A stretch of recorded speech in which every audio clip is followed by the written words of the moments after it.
নমস্কার, কেমন আছেন সবাই? বসুন্ধরা ব্লগের নতুন একটি ভিডিওতে আপনাদের প্রত্যেককে স্বাগত জানাই। আজ শনিবার আর এখন বাজে সকাল 10টা মতো। তো সকালের যেসব কাজকর্মগুলো থাকে সেই কাজকর্মগুলো সেরে টিউশন পড়িয়ে তারপর এসছি আপনাদের সাথে কিছু কথা শেয়ার করার জন্য। আপনারা যারা আমার ভিডিওটি প্রতিনিয়ত দেখেন তারা প্রত্যেকেই জানেন যে আমার মেজ বোন নার্সিং কোর্স করেছে এবং এখন সে চাকরি বাকরির জন্য প্রিপারেশন নিচ্ছে, বা ওদের যে সরকারি চাকরিটা পেতে কিছুদিন দেরি হবে তার আগে ওদের যে এক্সপিরিয়েন্স দরকার, বা হাওড়াতে একটা জায়গাতে কাজ করতো, মানে টিকিয়া পাড়ার ওখানে শ্রী জৈন হসপিটাল মনে হয়। এই জিনিসগুলো সবার জানা উচিত, যাতে করে প্রত্যেকের, আমার আপনার পরিবারের কোনো মেম্বার যাতে এরকম ধরনের সমস্যার সম্মুখীন না হয় সেই দিকটা লক্ষ্য রাখা উচিত, অবশ্যই উচিত। না হলে আমরা যদি নিজেরা সচেতন না হই তাহলে এইরকম আরজি করের মতো কিন্তু ঘটনাগুলো প্রত্যেকটা মানুষের সাথে ঘটতেই পারে। 2 সপ্তাহ আগে এখানে এসেছিল, এসে ওদের একটা ফাইনাল যে রেজিস্ট্রেশন হয় ওটা নিয়ে গেছে ওদের স্কুলে। তার জন্য আসার জন্য অনেক রকম কাঠখড় পুড়িয়ে ওখান থেকে আসতে হয়েছে। তো ওখানে মোট 2 মাসের মতো, 2 মাস বা 2.5 মাসের মতো কাজ করেছিল। তো ওখানে যখন কাজ করে তখন ওদেরকে বলেই ওখানে নেওয়া হয়েছিল যে 6 ঘন্টা ডিউটি, এবং ওখানে ওদের প্রথমে 5,000 টাকা করে দেওয়া হবে, এবং তারপরে ওরা যদি ওদের ফাইনাল রেজিস্ট্রেশনটা জমা দেয় তখন ওদের সম্ভবত 12 বা 13 হাজার এরকম করে দেওয়া হবে।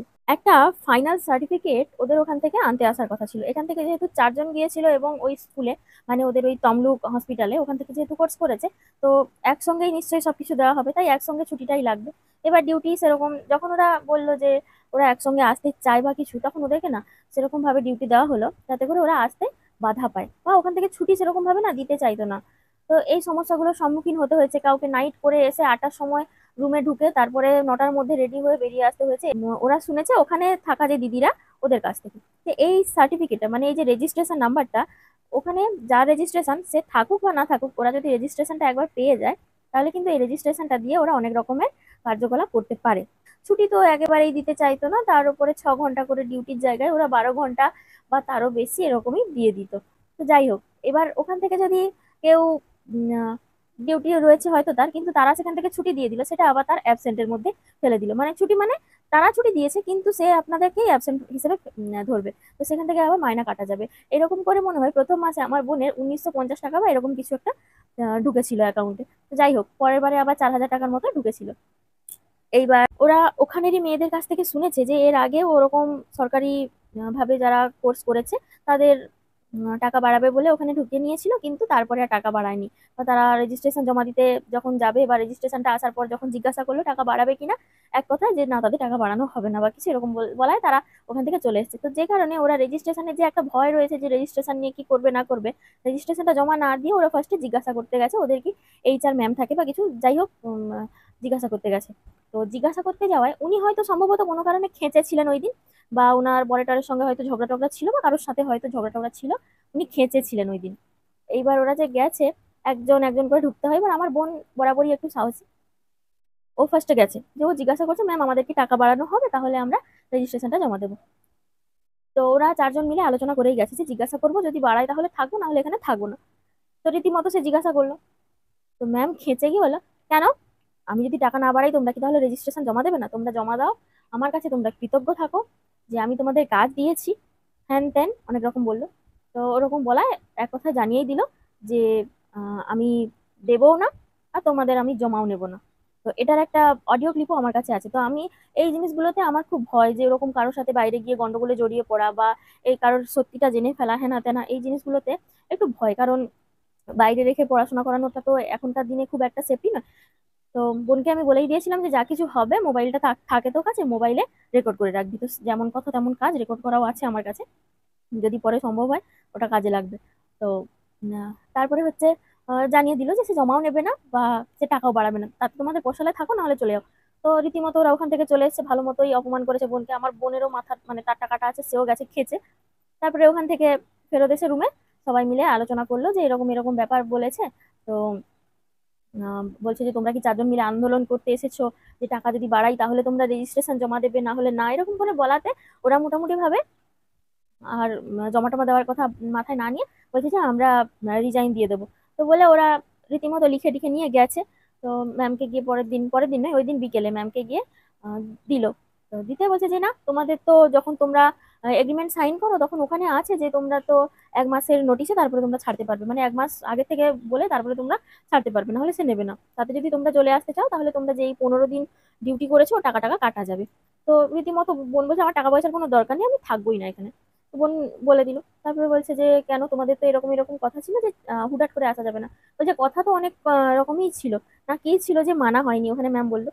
বলছে যে আমাদের যে ছুটি দেওয়া হবে, যে মাসে 3টে করে ছুটি পাবো, সেটা তো একটাও আমরা পাইনি, 3টে তো দূরের কথা, আমরা তো বাড়িয়ে যেতে পাইনি, একটাও ছুটি পাইনি।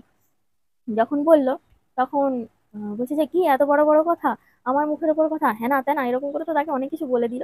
তো তারপরে সে তো খোঁজ নিয়ে দেখলো যে সত্যি সত্যি ছুটি পাওয়া যায়নি। আর আমার বোন ঠিক করেই গেছে যেহেতু ও থাকবে না, তো ও সত্যি কথাটা বলেই আসবে, কারণ আমরা কারোর পা চাটা মানুষ নয়। এবং কারোর মানে কাউকে তেল লাগিয়ে আহ, কথা বলা বা কেউ অন্যায় করছে সেটাকে মেনে নিয়ে চলা, এই জিনিসগুলো আমাদের মধ্যে নেই। মানে আমরা আমাদের বোনেদের কথা বলছি, আমাদের মধ্যে নেই। কারণ অন্যায় আমরা মেনে নেব না, তাতে যা হয় হবে, এরকমই একটা ব্যাপার। তাতে যদি চাকরি যায় তো যাবে। তো এরকম হওয়ার পরে তারপরে যখন ও ফার্স্টে ও গেছে রিজাইন দিতে, তো বাকিরা গেটের কাছে দাঁড়িয়ে ছিল, বাকি 4 জনের মধ্যে 3 জন। এবার তারা যখন ওরকম ও তো বলে দিল যে ও আর কাজ করবে না, ও চলে আসবে, নাম টাম লিখিয়ে দিয়ে ও চলে এসেছে।